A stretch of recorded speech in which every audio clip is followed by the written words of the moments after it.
मेवाड़ के राणा रतन सिंह ने अपनी पत्नी रानी पद्मिनी का चेहरा दिल्ली के सुल्तान अलाउद्दीन खिलजी को पानी और कांच में दिखाया। लेकिन हिंदुस्तान का साइंस कहता है कांच का आविष्कार 1535 में हुआ और रानी ने जौहर 1303 में किया। तो 237 साल पहले अपने हिंदुस्तान में कांच और मिरर नहीं थे। और अलाउद्दीन खिलजी के साथ में पर्सनल राइटर आया था जिसका नाम था अमीर खुसरो, जिसने उस समय किताब लिखी थी तारीख अलाई। उसने लिखा था कि मेवाड़ की महिलाओं ने अपने सतीत्व धर्म के खातिर जौहर किया और राजपूत कभी भी कॉम्प्रोमाइज करना नहीं चाहते थे। चित्तौड़ के ऊपर युद्ध होने का सबसे बड़ा रीजन था व्यापार, क्योंकि हिंदुस्तान में कभी भी कोई भी मुस्लिम कम्युनिटी पहले नहीं था।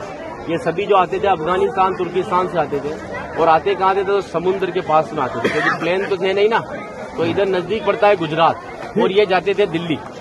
तो इधर पड़ता है दिल्ली, उनको क्रॉस करना पड़ता था ये मेवाड़। अच्छा, इधर गुजरात इधर दिल्ली बीच में राजस्थान, तो इसको क्रॉस करना पड़ता था ये मेवाड़। तो यहाँ के राजपूत उनसे टैक्स वसूलते थे। तो वो समय था 1299 का, जब अलाउद्दीन खिलजी पूरे हिंदुस्तान पर इस्लामी शासन चाहता था। गुजरात से जब दिल्ली की ओर रवाना हुआ तो यहाँ पर राणा रतन सिंह के पिता थे रावल समर सिंह। उन्होंने दिल्ली जाने से पहले उससे टैक्स लिया और टैक्स लेने के बाद में जब अलाउद्दीन दिल्ली पहुंचा तो मेवाड़ से नाराज कि मुझे दिल्ली में शासन करने के बाद में हर बार मुझे मेवाड़ को टैक्स देना पड़ेगा, इससे अच्छा है मैं मेवाड़ को जीतूं। तो दिल्ली से वो 1.5 लाख सेना को लेकर मेवाड़ की तरफ बढ़ा, लेकिन चित्तौड़ से दिल्ली का डिस्टेंस 600 किलोमीटर है। तो उसने पहला स्टॉपेज 1301 में रणथंभौर के किले पर डाला सवाई माधोपुर। वहां का राजा था हमीर देव चौहान, जिसको मित्र बनाया और उसी मित्र को रात को खाना खाते समय पीठ के पीछे छुरा घोंपकर मार दिया। उनकी पत्नी थी रंग देवी। हिंदू धर्म के अंदर रात में चिताएं नहीं जलती, तो वहां की महिलाओं ने पानी में कूदकर जल जौहर कर लिया, बच्चियों ने सभी ने। लेकिन सुबह यह हुआ कि डेड बॉडियां तैर कर ऊपर आई तो आक्रांताओं ने डेड बॉडियों को निकालकर महिलाओं की बॉडी और बच्चियों के साथ में रेप करके उनके बॉडी पार्ट्स को काटकर नग्न अवस्था में रणथंभौर के किले के बाहर लटका दिए, ताकि यह संदेश चित्तौड़ पहुंच जाए और चित्तौड़ की रानी पद्मिनी किले को छोड़कर दूर चली जाए। 1303 में जब अलाउद्दीन चित्तौड़ पहुंचा तो किले के ऊपर आने के लिए उसको 7 गेट क्रॉस करना था, तो इम्पॉसिबल था। तो उसने 1.5 लाख सेना को किले के चारों तरफ फैलाया।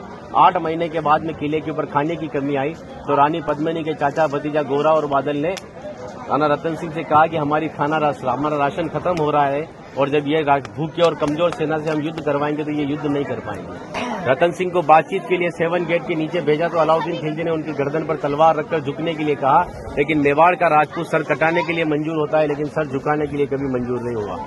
राणा रतन सिंह को धोखे से बंदी बनाया और रानी पद्मिनी को संदेश भेजा कि आप हमारे दिन का स्वीकार करो, हम दिल्ली चलेंगे। रानी पद्मिनी कहती है जो नरसंहार तुमने 2 साल पहले रणथंभौर के किले में किया तो यहाँ की महिलाओं के साथ में भी वही होगा।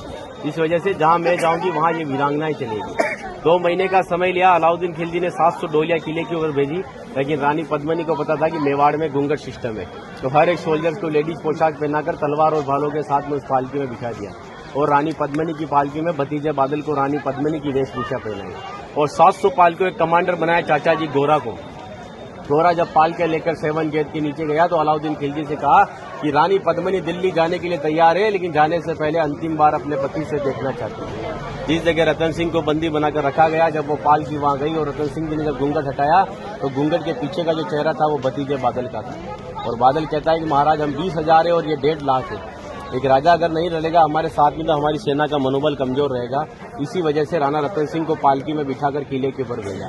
जब रतन सिंह जी किले के ऊपर आए तो किले के ऊपर आने के बाद में उनकी जय जयकार में हर हर महादेव और जय भवानी के नारों से किला गूंजने लगा। अकबर कहता है कि 8 महीने से तो किले से बच्चे की रोने की आवाज नहीं आई, लेकिन 700 पालकियां जब किले के नीचे आए तो किले से जय जयकार हुआ है, मतलब हमारे साथ में धोखा हुआ है। हर एक राजपूत कटने के पक्ष में था लेकिन झुकने के पक्ष में नहीं था। 20,000 राजपूत युद्ध में गया और अलाउद्दीन खिलजी की 1,25,000 सेना को मार दिया। बचे हुए दुश्मन जब किले के ऊपर आए तो महिलाओं ने अपने सतीत्व धर्म के खातिर हिंदुस्तान का सबसे पहला और बड़ा जौहर 16,000 महिलाओं के साथ में जिंदा आग में जलकर किया। यहाँ पर भी रानी पद्मिनी के महल में कांच लगाए गए थे। वो कांच लगाए थे पंडित जवाहरलाल नेहरू ने, क्योंकि एक पद्मावत पिक्चर के एक राइटर मलिक मोहम्मद जायसी की किताब को प्रमोट करने के लिए जवाहरलाल नेहरू जी ने उस किताब को आगे बढ़वा दिया। ये रानी को आईने में दिखाया, लेकिन हिंदुस्तान के इतिहास में कभी मेवाड़ गुलाम भी नहीं बना तो आईने में किसको दिखाया। और एक राजपूत अगर अपनी पत्नी का चेहरा हजारों को दिखाता फिर कहते वो राजपूत कहलाने का हकदार भी नहीं। इसीलिए 2 घंटे अपन इस किले के ऊपर घूमे तो एक लाशों के ऊपर चल रहे हो, सब जगह लाश है। इसीलिए उन महिलाओं के सम्मान के लिए कहावत कहता हूँ कि गिरा जहाँ पर खून वहाँ पत्थर पत्थर जिंदा है और जिस्म नहीं है मगर नाम का अक्षर अक्षर जिंदा है और जीवन की यह अमर कहानी अक्षर अक्षर गढ़ लेना और शौर्य कभी सो जाए तो महाराणा प्रताप और शिवाजी को पढ़ लेना।